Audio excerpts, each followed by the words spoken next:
Counselor, there's a raccoon stuck in the vending machine. That's so annoying. I wanted a snack. Welcome to Trail Mix. Our mini episodes from Camp Counselors podcast. Each week, the stories come from you, our Camp Shady Birch campers. We want to hear your juicy gossip, Top secret confessions, embarrassing and scary stories. and sprinkle in our sage counselor advice. Trail Mix is for the campers. And God, do we love ya. Hey, happy campers. Welcome back to Trail Mix. This is our mini episode where we read listener-submitted stories brought to you by listeners just like you. Thank you. Oh, well, I hope you guys aren't too stuffed from Thanksgiving. Hope you were enjoying your cranberries. Oh my God, cranberry on the brain lately. No, cranberries literally on the brain because we were driving down a highway that has I've never seen so many cranberry bogs in my entire life since I moved to Massachusetts. And I thought New Jersey was the leading lady for cranberry bogs. Do they have bogs in Jersey? They do. I think they're all owned by Ocean Spray. I could be wrong, but I think Ocean that's Spray owns some over here too. Yeah. So there's a bunch of cranberry bogs and I'm like, hey, what is up with that? Because I know they flood them and I kind of know how it works, but I thought it was just like a swamp. And I thought cranberries just fell off the trees and then dropped in the water and then they collected them, but that's not how it goes. Yeah, no, they're not trees. Also, at one point in time, we were supposed to end up in a cranberry bog and things fell through and that was upsetting. So we need to find a way to get into the cranberry bogs. Where's Ocean's? No, because let's talk about it. Ocean Spray's in the mix with this. Ocean Spray reached out to my team 2 years ago and was like, we want Zachariah and Jonathan to come to the bogs. We will do a whole collab. The Good Children's podcast was also supposed to be doing it. Yeah. I was asked about dates and then nothing. And one thing about me, I've championed Ocean Spray. I talk about it all the time. I'm very into the cranberry jelly. And I don't want to talk about this too much because it was just Thanksgiving. I get it. But cranberry jelly is better than the actual whole cranberry sauce. No one wants that. And Ocean Spray is a huge company and they have all those juices too. So it's they have the availability to have us come in. No, we were the perfect match. And I've had a UTI. So it's that's great for UTIs. And then I also met somebody at one of our shows in Boston who's like, I work for Ocean Spray. And I was like, I want to come to the bogs. And it's Ocean Spray is literally like that friend that's like, come, let's hang out. And they never fall through. They didn't text that girl was back. They were like, oh, come. It's okay. Let me show up. Literally, we had it on the calendar. You have to tell me when I can come bog with you. That would be I just want to bog down a date. And we'll call it a day. And the galoshes of it all. Exactly. But they have, do you know what a wolf spider looks like? Yeah, that's what my parents got bit by in their bed. Oh my God, that's horrifying. Yeah. What was no. No, that was a brown recluse. A brown recluse, yeah. Yeah, but wolf spiders just we have them in the house sometimes here. No, not that big. The big furry ones. And I'm not arachnophobic. They can marry whoever they want to marry. But I saw a picture of it and I had to keep scrolling. I was like, I'm literally not doing that because they're bushes for most of the year. Did you know that? Yeah, I know more about cranberries appears than you do. But I know more about cranberries than you do, genius. I just don't want to lie to you and say I didn't know how they work. I know how bogs work. I looked this up before because I was ready to go. I grew up around here. So it's I was curious already. But I'm sure there's campers who don't know. So why don't you, instead of asking me what I know, tell us what you know. Well, here's your little cranberry lessons. I'll cram in as much as I can. So it takes 16 months for them to grow, which is oh my God, hurry up already. That's an entire year, over a year of having to wait for a harvest. And they fill the little bogs with water from a nearby flowing river.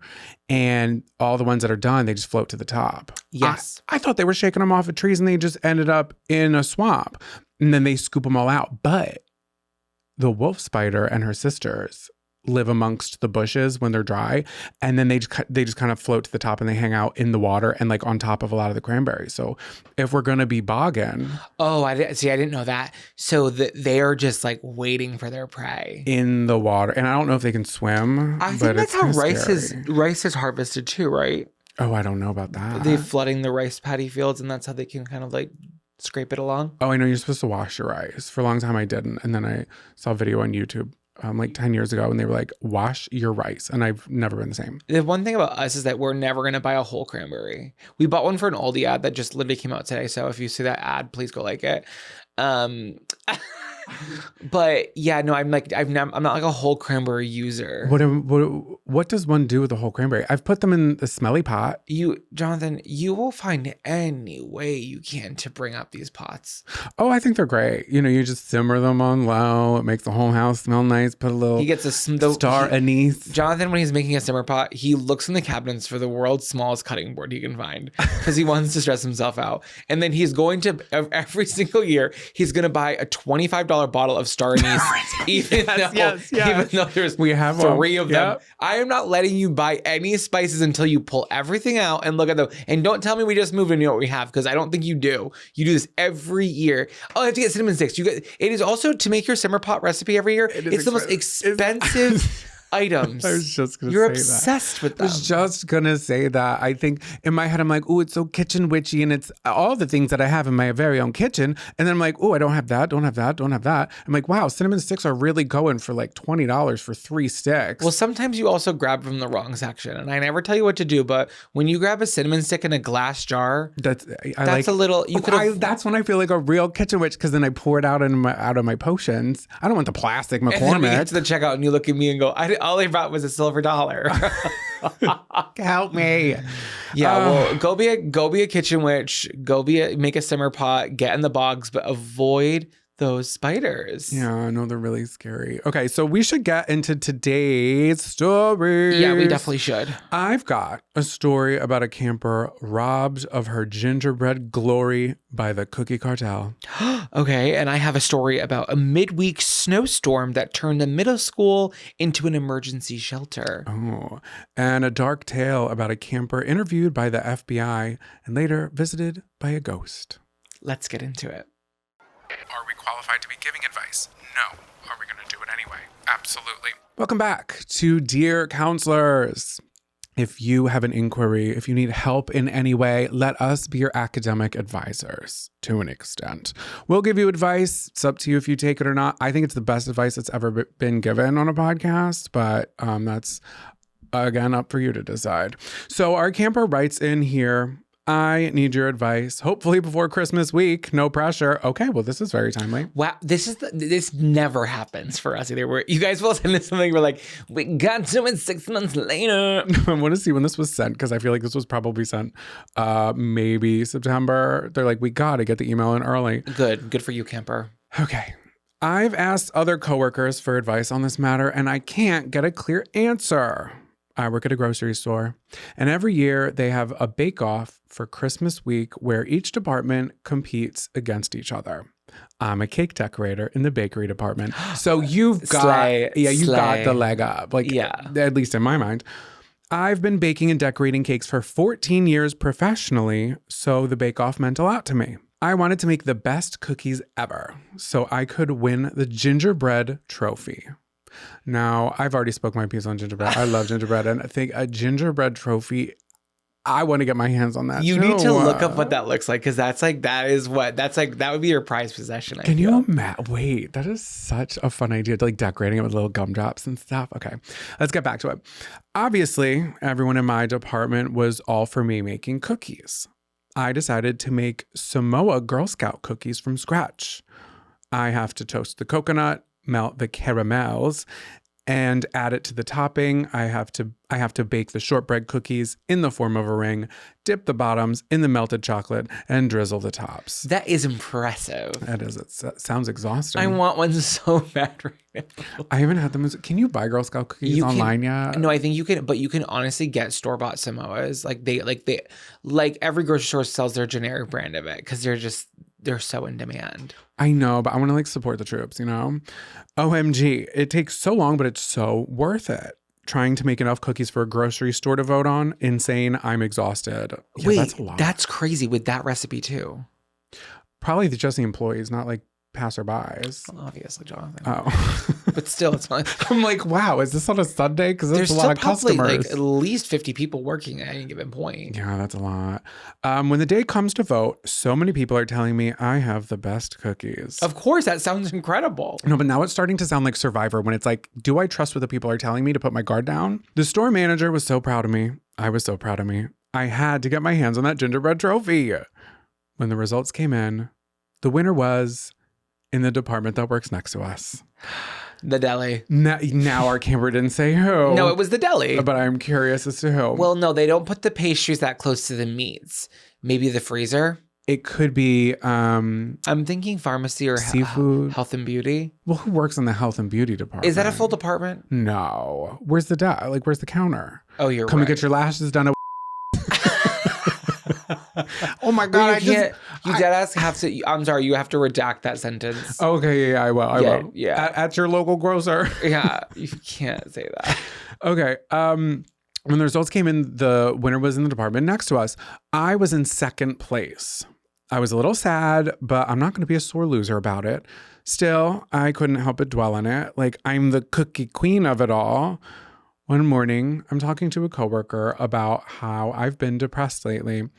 I mentioned that I don't know why I'm so sad that I didn't win the bake-off. She says, really? Looking at me concerned as she told me, one of the girls from the department that won was putting in multiple votes for her department because she said her coworkers were not going to vote that time. So now we've got a little bit of a scandal going on here. I was devastated. I've never said anything to that girl about it, but it still bothers me. During a recent dip off, y'all have a lot of offs. There was no explanation. I'm assuming it's a competition to make dips. My store manager told me. I thought like caramel dipping or like pretzel dipping. Oh, it could be that too. No, I was thinking artichoke. No, you're definitely right. That makes more sense for a dip off. It sounds like an insult. Like, yeah, dip and back off. to the next dip off of it all. During a recent dip-off, my store manager told me that he was talking about how good my cookies were last year and that I truly got robbed. I feel like I should tell him what happened, but I don't want to be a snitch. I don't know what to do because I'd love to do the bake-off this year, but not if people are going to cheat. Please help me, my precious counselors. Sincerely, the anxious baker in cabin 420.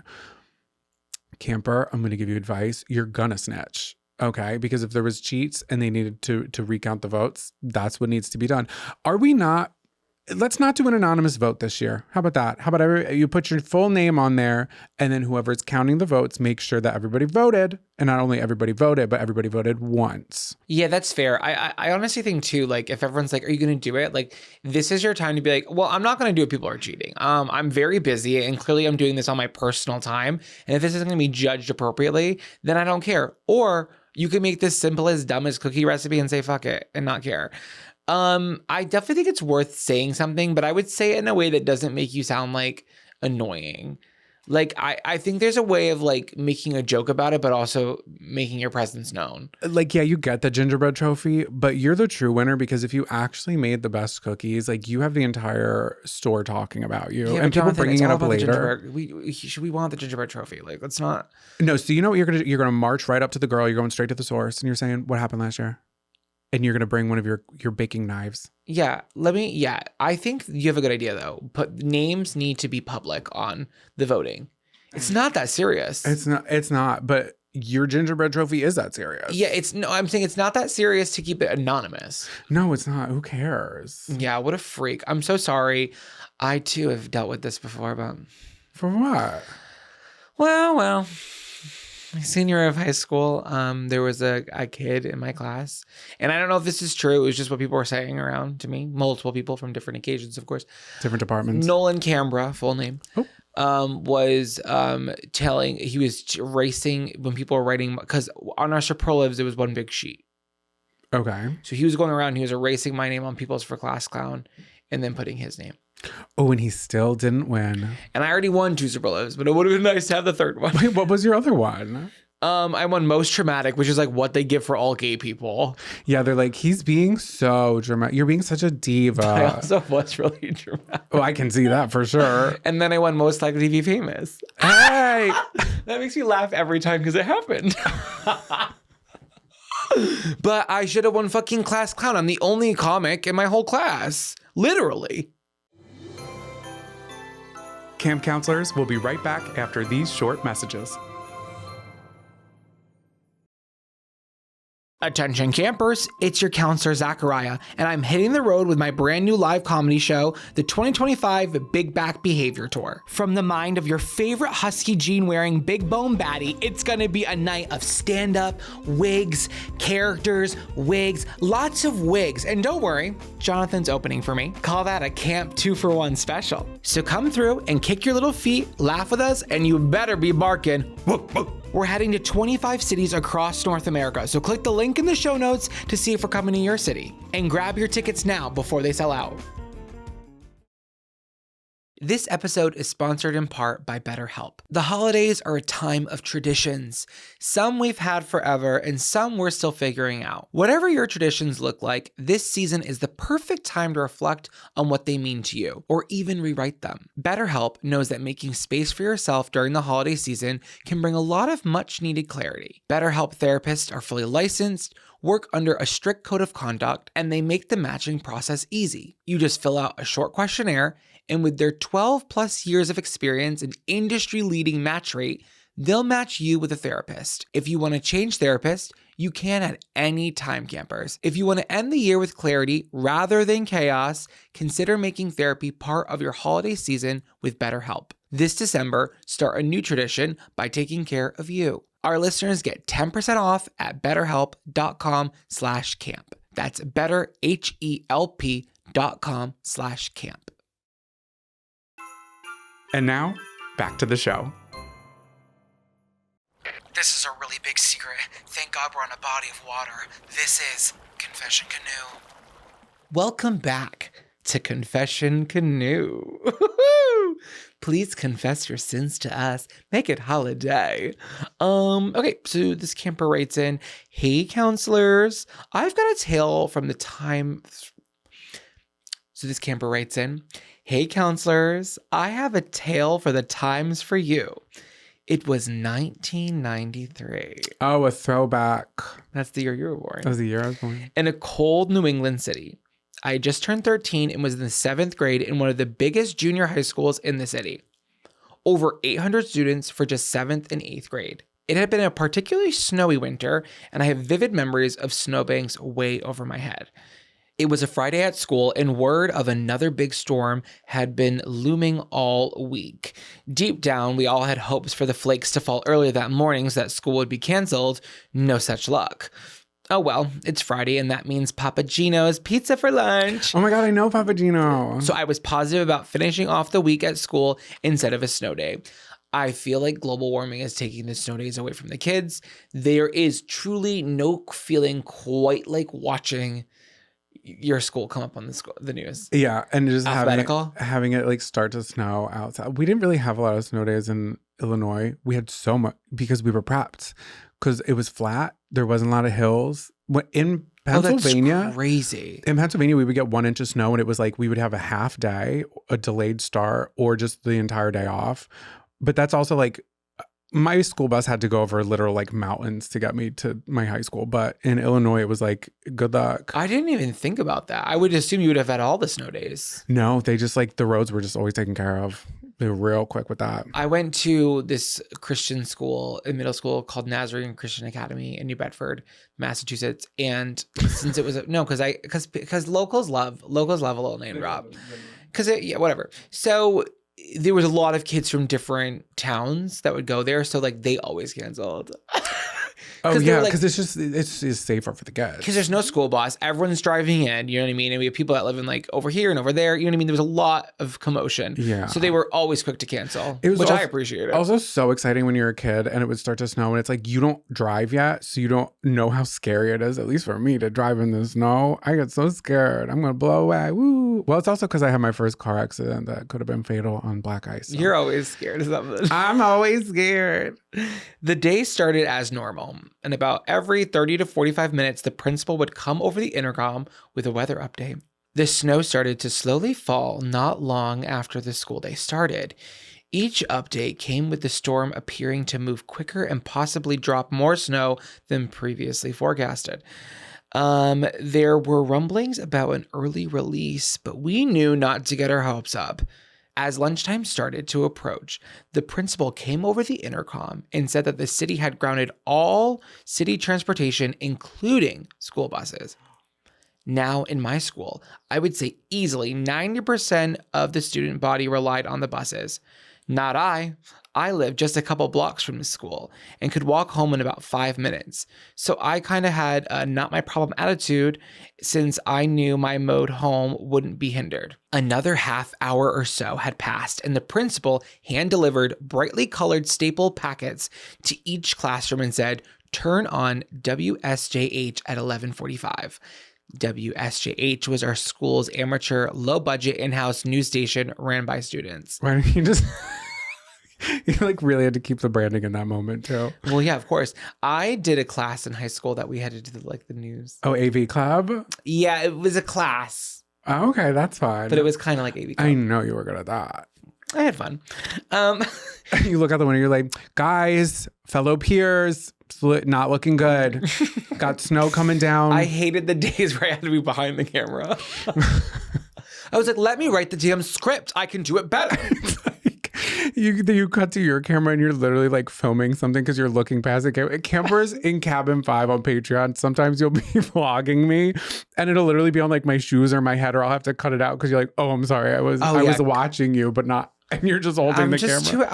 I'm too in the moment. I know. WSJH in the middle of the day, something is going on. We tuned in, and several administrators took turns laying out a plan in the event should our school have to become a shelter for the storm. Plans for food after school hours, where we could shower, where we would sleep. My anxiety skyrocketed. Surely they wouldn't keep us here overnight. Like, we would go home if we could, right? The broadcast ended and my teacher began giving us specific classrooms that we would stay in, which teachers would be in charge and when. The male teachers had the awake overnight hours. This can't be real. Never have they ever made us stay at school for storms. This is terrifying. Plus, I live around the corner. This cannot apply to me. Oh well, it's time for lunch and my slices are waiting. The bell rang and I scurried to the cafeteria. As I went through the line, there was no pizza. We were handed brown paper-bagged lunches. Okay, just how serious is this? As the day wore on, the possibilities became definite. By 2 p.m., a lot of snow had already fallen. Talks over the intercom became instructions for next steps. My anxiety was off of the charts, and I immediately started planning my escape.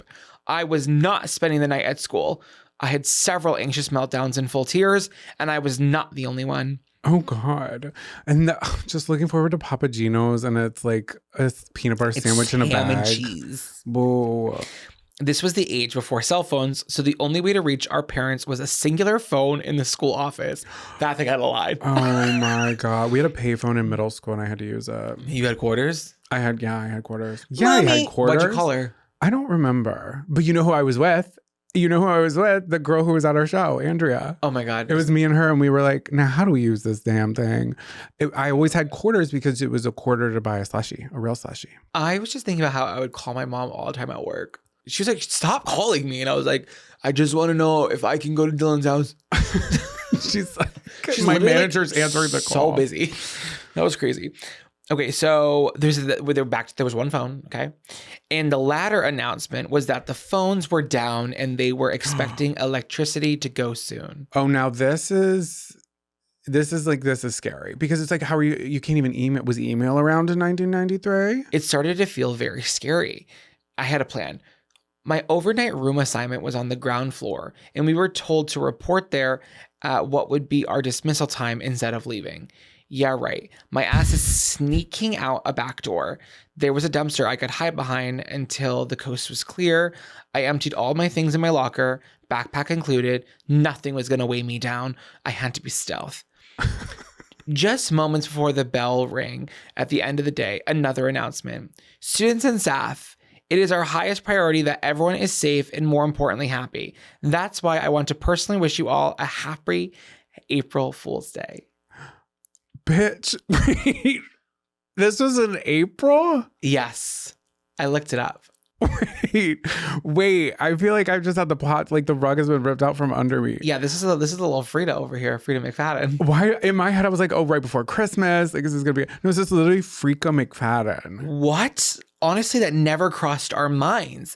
The lengths that were went to, the planning, the documents created, the effing bagged lunch. It was all a joke. We didn't have to sleep at school. As an adult and now a school administrator myself, I can appreciate what our admin and teachers were able to pull off with such straight faces and be so believable. But never will I forget the April Fool's storm of 1993. Sincerely, the girl hatching escape plans in Cabin 93. What a great story. Holy shit. Wow, they really put their whole teach us into it. In the 90s, there were so many blizzards and storms in McMass. Was it really? So every year there's the blizzard. It's probably because of the tailwind. And now it's like, you're lucky if you get a snowdrop. I know. It's those AI cooling towers. Camp counselors will be right back after these short messages. This ad is brought to you by Viiv Healthcare, the makers of Apretude, Cabotegravir. You never skip your SPF, and you carry hand sanitizer like an accessory. But what are you doing for HIV prevention? One way to help protect yourself from HIV is Apretude, a prescription medicine used to reduce the risk of getting HIV in adults and adolescents weighing at least 77 pounds. You must be HIV negative to receive Apretude and get tested before each injection. If you think you were exposed to HIV or have flu-like symptoms, tell your doctor right away. More HIV testing may be needed. Apretude does not prevent other sexually transmitted infections. Practice safer sex to reduce your risk. Get Apretude as scheduled. Missing doses increases your HIV risk. Don't take Apretude if allergic to it or taking certain medicines that may interact. Tell your doctor about your medical conditions, liver problems, and mental health. Serious side effects include allergic reactions or rash, liver problems, and depression. If these occur, get medical help right away. The most common side effect is injection site reaction. Bring your A game and talk to your doctor. Learn more at apretude.com or call 1-888-240-0340. And now, back to the show. Scary stories around the campfire. Welcome back to Scary Stories Around the Campfire. If you have a scary story, an embarrassing story, anything of the like, you can write us in at campcounselorspodcast.com or send us an email, campcounselorspod@gmail.com. Okay, so this gets a little dark, a little heavy, okay? So our camper writes, "Hey, happy counselors. The story I'm about to tell you gives me full body chills every single time I think about it. But before I dive in, I just want to say I'm a huge admirer of your podcast. As a stay-at-home mom of 2 little girls who gets overstimulated very easily, listening to camp counselors always lifts my mood and brings me back to center." Thank you for listening. Thank you. I feel like this show is very overstimulating. I know. Maybe it just operates the same way as a stimulant, where if you just add more, it'll cancel something out. I don't know, but thanks for listening, camper. Let's rewind to 2007. I was just starting 6th grade. I was nervous, awkward, and I was about to ride the school bus for the very first time. I had no idea what to expect. My heart was pounding as I climbed those bus steps. Oh my God, this is such a bus-centric. Where's our school bus drivers? Do we have any school bus driver campers? We have There to out absolutely is, for sure. So our camper gets onto the bus and every seat was taken. Amazing. Love that for me. The politics of sitting on the school bus were so deranged. Did you have that? Mm-hmm. I remember in elementary school, it was usually the older kids that were in the back, but this one girl who was in the back, I wanted to sit by my brother because it was a new school. Literally my very first day at this new school, because Lord knows we went to 7 different ones. And I'm sitting back there with my brother because I didn't know anybody. And this girl just gets on my case. She's like, "You can't sit past the wheel well. What are you doing back here? This is for 5th graders. Were you a little puny 2nd grader?" And I just start crying. It's traumatizing. I'm sorry. It's sad. Yeah, you should be. You should be. What was her name? I remember exactly what she looked like. I don't remember. Katie. Oh, Katie. I knew it was Katie. It was Katie, and she had awful bangs. They were blonde. They were dry. They were crispy. She was so pale, paler than I am right now. And she had the nerdy glasses. I think she was probably bullied from someone else. And she was projecting. And if she wasn't, she should have been. Okay, because she was really just throwing it on me. I was like, "Hi, what happened to hi?" Hello. How are you? Nice to meet you. Okay, so back to our camper. Sorry. Every seat was taken. Amazing. Love that for me. Then I spotted an open seat next to a blonde girl who was sporting some heavy dark raccoon eyeliner. Remember, it's 2007.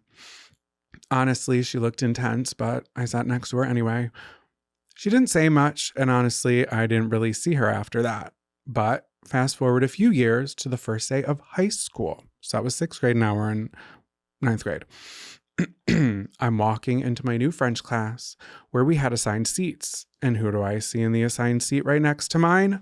The same blonde girl. Only this time, she smiled at me. She was actually really sweet and genuine. Her name was Hannah. We started talking that day and instantly clicked. Hannah loved SpongeBob and the same type of music I did. We definitely would have bunked together at Camp Shady Birch. We were inseparable. Then my parents dropped a major bomb. We were moving. And I'd have to switch schools the next year. But what happens next still haunts me.